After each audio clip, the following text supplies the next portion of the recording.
আপনার এই যে ক্রাশ, আমাদের ক্রাশ যদি বিয়ে করে ফেলি তাহলে তার ক্রাশ থাকবো না, এজন্য করছি না। সালমান খানকে ফলো করছি।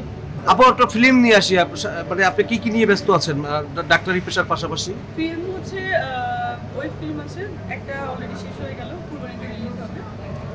কুরবানিতে আরেকটা সিনেমা প্রিপারেশন হচ্ছে, এটা কুরবানিতে রিলিজ করবো। নাম বলা যাবে না, ওটার জন্য আমরা ছবির নাম বলা যাবে না, বলা নিষেধ। আচ্ছা, আচ্ছা। মানে ইভেন পিকচার দেওয়া নিষেধ। মানে এটা প্রোডাকশন হাউসের স্পেশালিটি, যদি প্রোডাকশন হাউসটা আমারই, তো এটাই হচ্ছে ব্যাপার। মানে আমি নিষেধ করে দিয়েছি আমাকে।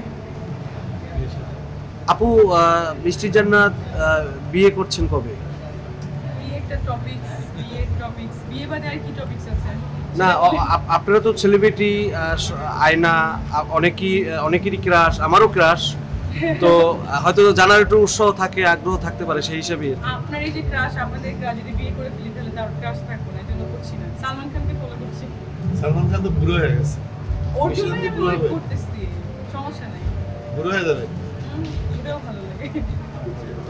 যেমন লাইক সালমান খানকে দেখলে ওটা একটু অন্য ভালো লাগা। যেমন বাংলাদেশেও যখন আমি ছোট ছিলাম, আমি কখনো টিভি দেখতাম না, আমি খুব পড়াশোনা পছন্দ করতাম।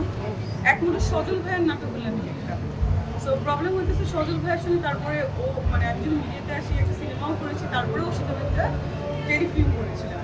বাট এখনো যদি ও আমার সামনে আসে, আমার না মানে কেমন লজ্জা লাগে ওর দিকে তাকায় কথা বলতে এখন পর্যন্ত। মানে সজল ভাই ক্লাস আর কি এরকম ক্রাশটা যায় না, মানে মাথার ভিতরে হয়তো সেটআপ হয়ে গেছে যে মানে একমাত্র ওকে দেখলেই আমার মানে একটু ওরকম লাগে যে আমি ঈদের আগের দিন চলে যাবো, কই যাবো বলবো না।